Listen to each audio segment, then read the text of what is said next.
기도하겠습니다. 사랑과 은혜가 풍성하신 우리 하나님 아버지, 오늘도 저희를 하나님의 전으로 불러주시고 이렇게 함께 예배를 드릴 수 있게 하시니 진심으로 감사드립니다.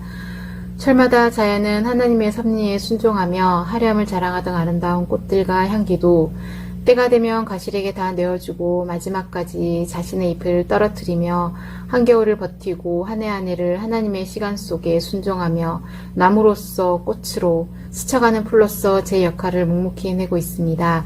그 자연 앞에서 저희는 제 인생의 주인을 주님이라 입술로 고백하지만 정작 삶 속에서는 그렇게 살아내지 못하고 있음을 고백합니다.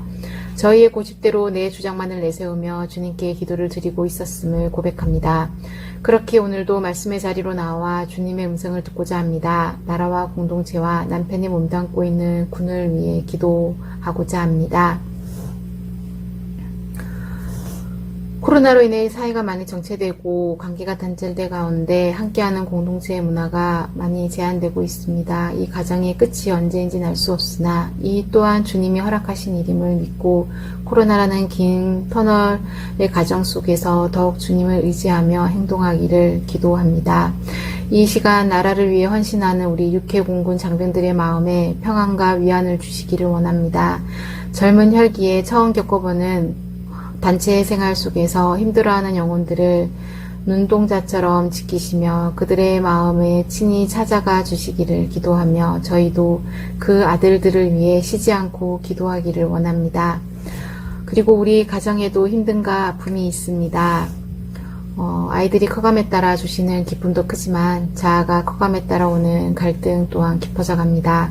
한 가정 한 가정 모두의 아픔을 그 누구보다 잘 알고 계시는 분이 주님이시기에 우리가 세상의 기준과 생각 속에서 주님을 찾지 못하고 헤매고 있을 때조차도 주님이 잡으신 우리의 두 손을 놓지 않고 꼭 붙잡아 주시기를 간절히 기도합니다.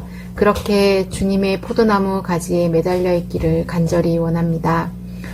오늘도 목사님이 주시는 하나님의 말씀을 또 저희가 맛있게 받아먹고 영혼과 육신의 새 힘을 얻어 가정으로 돌아가 아내로, 엄마로, 이웃으로 저희의 사역지에서 기쁨으로 살아내기를 원합니다. 오늘 있을 모든 예배의 순간들 하나님이 온전히 함께 하시기를 기도드리며 이 모든 것을 예수 그리스도 이름으로 기도드립니다. 아멘. 오늘 예배에 참석하신 여러분 가운데 왕이신 하나님께서 부어주시는 은혜와 평강이 충만케 임하시기를 축복합니다. 아멘. 오늘 말씀 보겠습니다. 오늘 말씀은 요한복음 19장 17절부터 말씀 보겠습니다. 그들이 예수를 맡음에 이렇게 되어 있습니다. 그들이라고 하는 것은 로마 군병이 일부 섞여 있겠지만 다수는 누가 있겠습니까? 유대인들입니다. 유대인들이 다수가 되어서 로마 군병과 함께 예수님을 붙잡고 끌고 가는 상황이 오게 됐습니다. 예수께서 자기의 십자가를 지시고 이렇게 되어 있습니다. 자기의 십자가를 지셨다라고 성경은 말하고 있습니다. 우리 모든 사람은 자신의 십자가를 다 지고 있습니다. 저 하늘에서는 그 십자가가 벗어지겠지만 이 땅을 살아가는 동안은 우리의 책임이 있고 의무가 있고 또 고난도 있을 수 있으며 해야 되는 무엇인가의 사명이 있을 수 있습니다. 그 짐이 때로는 무겁게 느껴질 수도 있습니다. 하나님 힘듭니다. 오늘도 힘듭니다. 라는 생각을 할 수도 있고 그냥 바쁨을 넘어 힘들다 라는 생각이 들 때도 혹 있을 것입니다. 그런데 예수님께서도 이 땅을 살아가시는 동안 자신의 십자가를 지셨다라고 하는 것입니다. 물리적인 십자가를 넘어 자신이 감당해야 되는 고통, 사명, 또 돌봐야 하는 사람들이었습니다.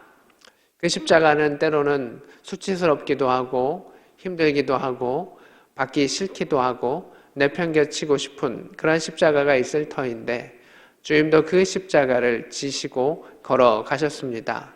공생활을 하시는 동안에는 그 예수님을 따랐던 수많은 사람들, 또 그들을 돌보셔야 했고 또 제자들을 양육하여 하셨으며 또 지금은 그 십자가의 길을 통해서 자신의 인생의 가장 클라이막스지만 가장 힘든 그 길을 주님께서는 걸어가셨던 것입니다.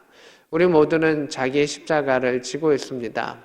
때로는 저 사람의 십자가는 조금 더 가벼워 보일 것 같기도 하고, 저 사람의 길은 순적히 보일 때도 있고, 또 욕심이 날 때도 있고, 질투가 날 때도 있으며, 비교의 모습 속에 또 실망스러워할 때도 있을지도 모르겠습니다. 그러나 하나님께서는 각자의 능력과 또 하나님의 계획에 맞추셔서 그 일들을 이루셨고, 가장 큰 십자가는 예수님께 맡기셨던 것을 보게 됩니다.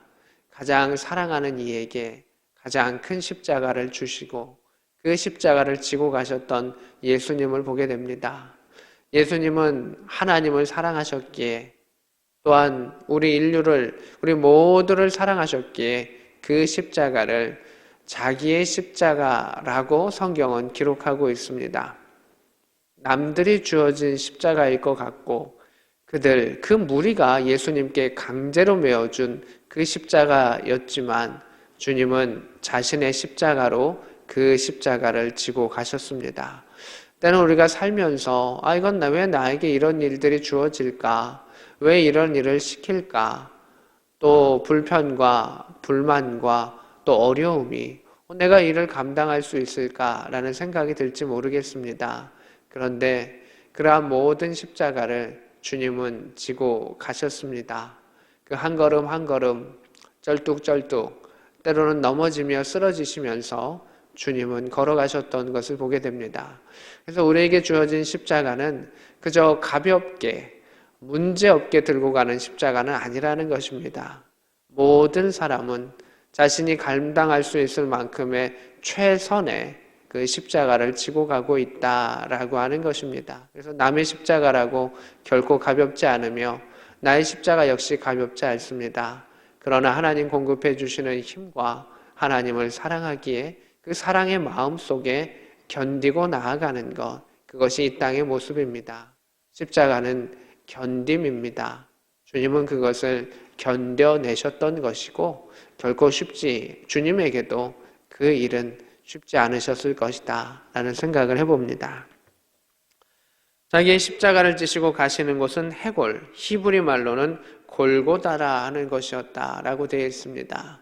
로마인들이 전통적으로 십자가를 세우고 그 사형을 하는 곳이 골고다, 해골이라는 별명과 별칭을 가진 곳이다 라는 것을 우리는 알 수가 있습니다. 예수님께서는 그냥 죄인들이 묻혀야 하는 곳, 죄인들이 죽어야 하는 그곳에 올라가셨습니다. 18절입니다. 여기서도 그들이 이렇게 말하고 있습니다. 로마 군병과 유대인들이 거기서 예수를 십자가에 못 박을세 다른 두 사람도 그와 함께 좌우편에 못 박으니 예수는 가운데 있더라 이렇게 되어 있습니다. 그 십자가의 사건의 역사적인 모습을 그냥 실제 이러한 일이 있었음을 그냥 담백하게 요한복음은 여기서는 이야기하고 있습니다. 예수님을 못 박았다. 그리고 예수님을 가운데 세웠고 총 3명의 사람이 십자가에 못 박힘을 당했다라고 하는 그 기록을 쓰고 있습니다. 19절입니다. 빌라도가 총독이죠.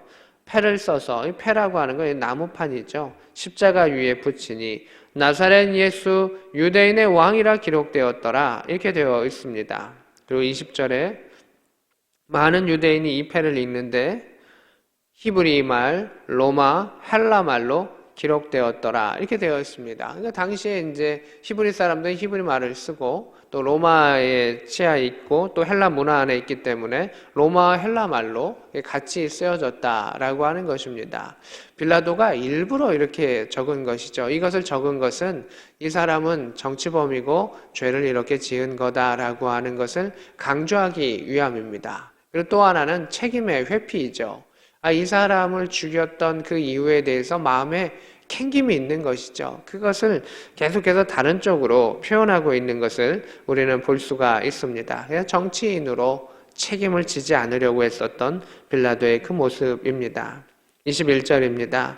유대인들의 대제사장이 대제사장들이 이렇게 되어 있습니다. 원래 대제사장은 이제 한 명이어야 하는데 그들이 이제 대를 이으면서 계속해서 제사장의 역할을 하고 있습니다. 그래서 그 대를 이어서 갖고 살아있는 제사장들을 다 대제사장들이라고 표현하고 있습니다.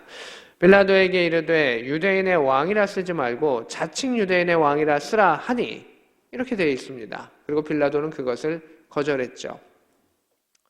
유대인들은 예수님을 자칭 유대인이다라고 이야기한 겁니다. 그것은 무엇일까요? 유대인의 왕이라 했던 그것을 이야기했던 것은 예수는 유대인의 왕이 아닌데 하나님의 아들이라고 이야기하고 자꾸 자기를 왕이라고 하는 이상한 사람입니다 라고 이야기한 겁니다. 근데 빌라도는 유대인의 왕이라고 썼습니다. 이 입장의 차이가 있는 것이죠. 자칭 유대인의 왕은 빌라도의 입장 가운데서는, 정치인의 입장 가운데 그 사람은 미친 사람이라고 치부할 수도 있고 이상한 사람이라고 치부할 수 있는 것이고, 매를 때려가지고 보내버리면, 처음에 빌라도가 예수님을 때렸습니다. 그렇게 보내버리면 끝나는 겁니다. 이상한 사람이 선동했다라고 하면 끝나는 것이지, 자칭 유대인의 왕은 십자가에 달릴 수 없습니다.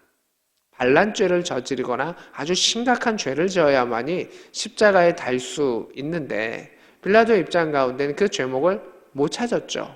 그래서 유대인의 왕이라고 했기 때문에 죽인다라고 이야기를, 그 표말을 적은 것입니다. 그리고 유대인들은 이 사람이 하나님의 아들이라고 이야기한 것은 하나님의 아들이 아닌데 아들이라고 이야기했기 때문에 자칭 유대인의 왕이라고 한 겁니다 라고 하는 미묘한, 그리고 입장의 차이를 볼 수가 있습니다. 그럼 진짜 중요한 건 뭘까요? 예수님은 뭐라고 이야기하셨을까요? 유대인의 왕이라고 이야기하셨습니까? 아닙니다. 예수님은 자신을 유대인의 왕이라고 말하신 적이 없습니다. 자칭 난 유대인의 왕이다 라고 인정하신 적도 없습니다. 예수님은 요한복음에 보면 진리의 왕으로 이야기하신 적은 있고, 또 예수님께서 자신을 표현할 때 나는 하나님의 아들이야 라고 이야기를 하셨지, 내가 너희의 왕이야 라고 이야기하신 적은 한 번도 없다는 것입니다.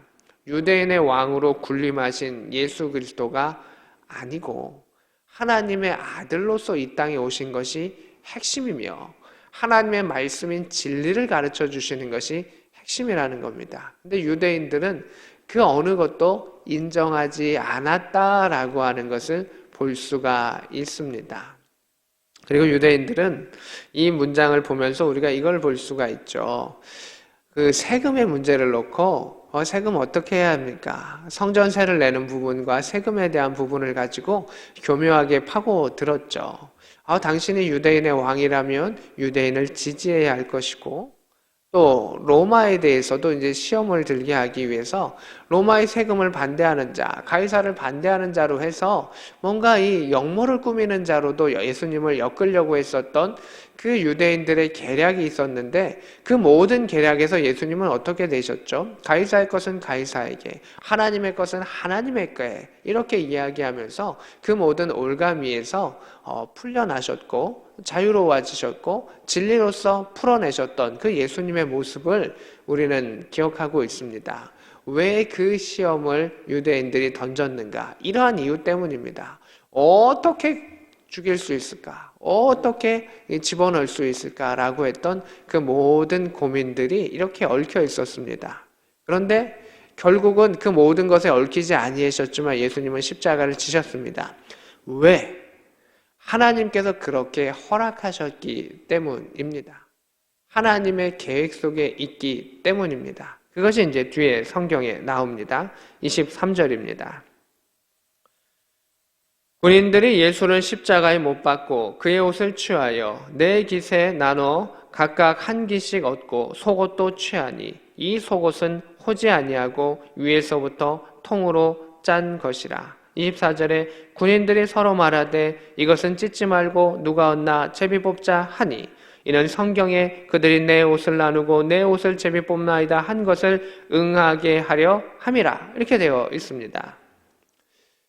예수님에 대한 그 부분은 이 부분입니다. 성경의 것을 응하게 하였다. 예수님께서 십자가에서 지셨지만 빌라도는 정치범으로 생각하고 그 자신의 책임을 넘으려고 했고, 대제사장들은 자칭 유대인이라고 하면서 세상을 혼돈케 하는 자다라고 하면서 예수님을 죽이려고 했습니다. 어느 제목도 예수님께 맞지 않았고 예수님은 죽으시지 않으실 수 있었습니다. 그럼에도 불구하고 죽으셨던 그 이유는 예수님의 무능과 억울함이 아니라 성경을 응하게 하려 하셨습니다 라고 말하고 있습니다. 가끔 어떤 일을 하다가 우연이 되는데 그게 자신이 한 일처럼 사람들이 의스될 때도 있고요. 사람들이 그렇게 우연이 된 일을 높일 때가 있습니다. 근데 성경은 하나님께서 미리 예언하셨고 그 예언한 일이 이루어졌기 때문에 확실하게 그것을 증명하시는 것을 보게 됩니다. 만약 예수님께서 예언되지도 않으셨고 준비되지도 않으셨고 십자가에 지시고 부활하셨다면 일회성의 사건이 되고 그 일회성의 사건은 우연이라고 치부하기 때문에 증명해봐 라는 것이 될 것입니다. 그런데 이미 준비를 다 하셨고 이런 일과 이런 일과 이런 일이 있을 거야. 여기는 한 제비 뽑는 그 사건, 그 사람들이 예수님의 옷을 제비 뽑는 사건을 말하고 있지만 마태, 마가, 누가, 요한에서는 수많은 구약에서의 하나님의 약속, 예언자들을 통한 예언이 빠바바바 있습니다. 그 모든 것들을 예수님께서 다 이루셨습니다. 그래서 예수님께서는 마지막에 떠날 때에도 뭐라고 말씀하셨을까요? 다 이루셨다라고 하는 그 마지막에 끝자락에 말씀을 하신 겁니다. 그 하나하나를 다 증명하신 것이죠. 그러하기 때문에 예수님의 부활에 확실성이 있는 것입니다. 죽음의 그 순간까지도 다 증명하셨고 마지막 최종 관문인 그 부활의 역사까지도 하신 겁니다. 그 예언이 없고 그 증명이 없고 부활하셨으면 그냥 죽은 척하다가 살아날 수도 있는 것이고 이렇게 저렇게 여러 가지의 것에 생각들이 있을 것입니다. 근데 모든 악우가 예수님의 죽음과 부활로 맞춰지면서 딱 높여지는 것. 그래서 예수님의 그 부활과 죽음의 사건은 단 한 번으로 모든 것을 증명할 수 있고 모든 것을 이야기할 수 있는 놀라운 사건이 되는 것입니다. 다시금 죽어주십시오, 다시금 이렇게 해주십시오 라고 할 필요 없는 것은 그 앞에 모든 것이 다 하나님의 계획이 예수 그리스도를 향하여 십자가의 사건을 향하여 다 맞춰집니다. 수많은 그 모든 말씀을 이루어지셨기 때문에 단 한 번이나 단 한 번이 아닌 예수의 십자가의 놀라운 부활의 사건을 예수님은 그 하나님의 사랑을 이렇게 확증하셨고, 그래서 우리가 지금 대림절 대강절의 기간을 갖고 있는데 이래서 예수님의 말씀이 더 무서운 것이죠. 내가 다시 오실 거야. 내가 다시 올 거야. 심판해 주러 올 거야. 구약에서도 예수님이 다시 심판해 주러 오실 것을, 신약에서도 예수님이 심판해 주러 다시 오실 것을 계속해서 한 점으로 화살표로 몰고 있습니다. 이제 앞으로 마지막 그 한 점, 예수님 시대에는 십자가의 부활이 한 점이었습니다. 그 점으로 모든 관역으로 묻혔습니다. 그런데 이제는 내가 다시 올 거야 라고 하는 그 한 점으로 예수님께서 말씀하셨고 하나님께서 언약하셨던 그 한 점이 있습니다. 그러기에 그것은 더 무서운 것이고 반드시 이루어지는 역사다라고 하는 것입니다. 그래서 부활의 사건은 그 부활로 끝나는 것이 아니라 내가 다시 올 것이다 라고 하는 재림, 그것의 확증이고 그 재림은 하나님께서 새하늘과 새 땅을 이루는 놀라운 약속이시죠. 예수님께서 부활하시면서 내가 다시 올 거야 라고 하는 그 두 가지 점이 탁 맞으면 이제는 새하늘 새 땅이 이루어지며 이 땅의 모든 것은 녹아내리며 오직 하나님의 나라와 하나님의 백성으로 살아가는 자만이 영원한 생명을, 예수 그리스도의 그러한 영원한 육체 가운데 우리도 같이 그것을 누린다라고 하는 확증을 주신 그 사건들이 오늘 요한복음의 사건이며 우리에게 주신 그 사건입니다. 성경을 항상 이야기하고 있죠. 하나님의 말씀을 응하게 하려 하셨다. 오늘도 우리가 그 말씀을 붙잡는 이유는 무엇입니까? 과거의 것으로 끝나는 것이 아닙니다. 그냥 과거의 역사적인 사건으로 끝나는 것이 아니라 그 역사적인 사건 속에 하나님의 움직이심이 있었다. 하나님의 허락하심이 있었다. 그 허락하심 속에서 그 사명과 그 십자가를 지고 나가는 사람이 있었다. 그리고 하나님은 그 모든 것들을 하나님의 일을 이루어 가신다는 것입니다.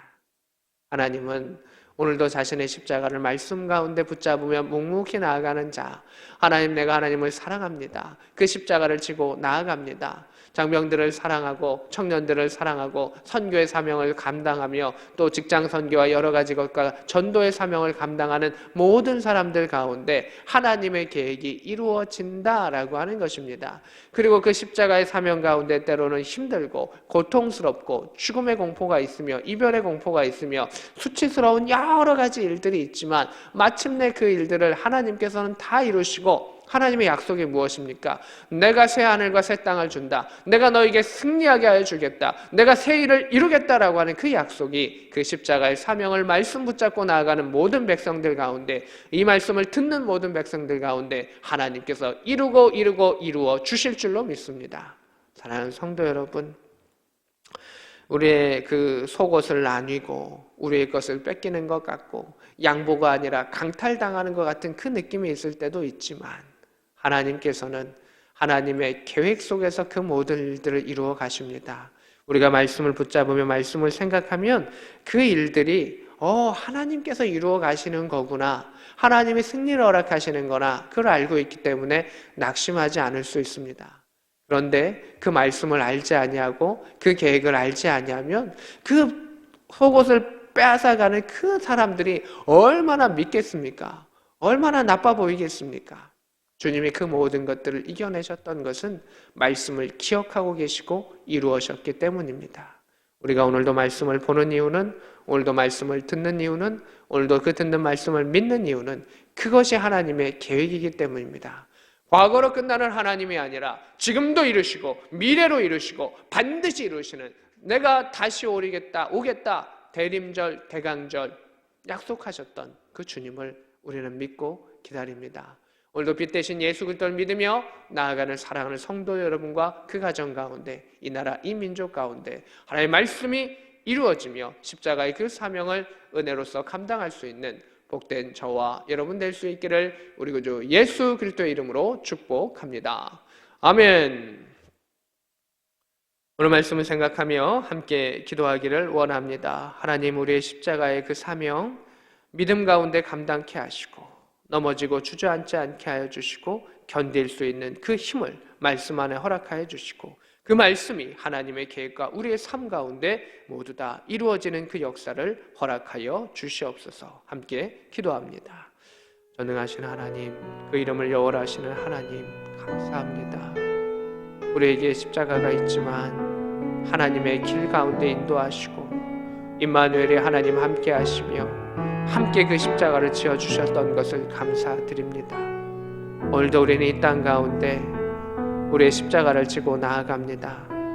선교와 전도의 사명 가운데 그 십자가를 지게 하여 주시고 죄된 것에 얽매이지 아니하게 하여 주시기를 원합니다. 십자가를 지기에도 참 무거운데 죄로 얽혀서 갈 바를 알지 못하는 자가 되지 아니하게 하시고 주의 십자가를 지고 하나님과 함께 동행하며 나아가게 하시고 내 옆에서 같이 져주시는 예수 그리스도를 바라보게 하시고 우리를 바라보며 웃고 계시는 그 예수를 바라보게 하여 주셔서 하나님 나라의 상급이 있게 하여 주시고 주님 바라보며 그 길 걸어가게 하여 주시고 고난과 고통의 십자가를 뛰어넘어 영광의 그 십자가와 하나님의 그 길을 바라보게 하여 주시고 우리에게 말씀과 언약을 허락하여 주셔서 그것을 감당케 하셨사오니 앞으로도 감당하는 자들이 되게 하여 주시고 그저 풍요롭다, 그저 이러하다라고 말하는 자들이 되지 아니하게 하시고 하나님의 위대하심과 하나님의 길과 하나님의 뜻과 하나님의 계획을 바라볼 수 있는 믿음의 사람들이 되게 하시고 주님께서 인도하시고 평안 가운데 나아갈 수 있는 주의 아름다운 백성들이 되게 하여 주시옵소서. 언약을 믿고 나아가게 하여 주시옵소서.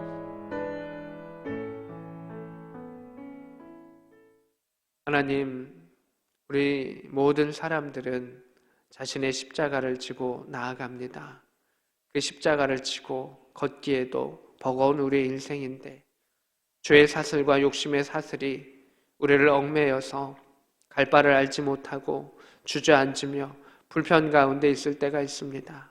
주여, 그 죄의 사슬을, 그 욕심의 사슬을 예수의 보혈로서 씻어주시고 걱정과 근심을 내 옆에 계신 예수를 바라보며 내어놓게 하여 주셔서 우리의 십자가 길을 함께 걸어가시며 그 십자가를 같이 그 멍에를 메어주시는 예수님을 바라볼 수 있는 우리의 삶이 되게 하여 주시옵소서. 때로는 앞을 바라보며 사명 바라보며 걸어가게 하시고, 때로는 우리 옆에서 그것을 함께 지어주시는 예수 그리스도의 얼굴과 그 우리를 바라보시는 예수님의 그 미소와 웃음을 바라보게 하여 주셔서 한 걸음 한 걸음 전진해 나아가게 하시고, 견딤에 마침내 도달하게 하여 주셔서 믿음의 백성으로 승리하게 하소서. 우리를 향한 하나님의 언약이 있습니다. 수많은 말씀들이 있습니다. 우리에게 승리를 허락하게 하셨다라고 하는 영원한 상급과 기업을 주시겠다고 하는 하나님의 약속이 있사오니 그 약속이 오늘 우리의 삶 가운데 이루어지게 하시고, 예수 그리스도의 다시 오시는 최후의 심판의 날, 그날 가운데도 이루어지게 하여 주셔서 하늘나라의 상급이 있는 아름다운 백성이 되게 하시고, 그 모든 점들이 오직 예수, 오직 하나님, 오직 복음과 부활의 승리의 역사 가운데 이루어지게 하여 주옵소서. 지금은 우리 구주 예수 그리스도의 크신 은혜와 하나님 우리 아버지 지극하신 사랑하심과 성령 하나님의 감동 역사 교통하심이 오늘 말씀과 함께하는 주의 백성들 머리 위에, 그들의 가정과 조국 대한민국 위에 지금부터 영원히 있을지어다. 아멘.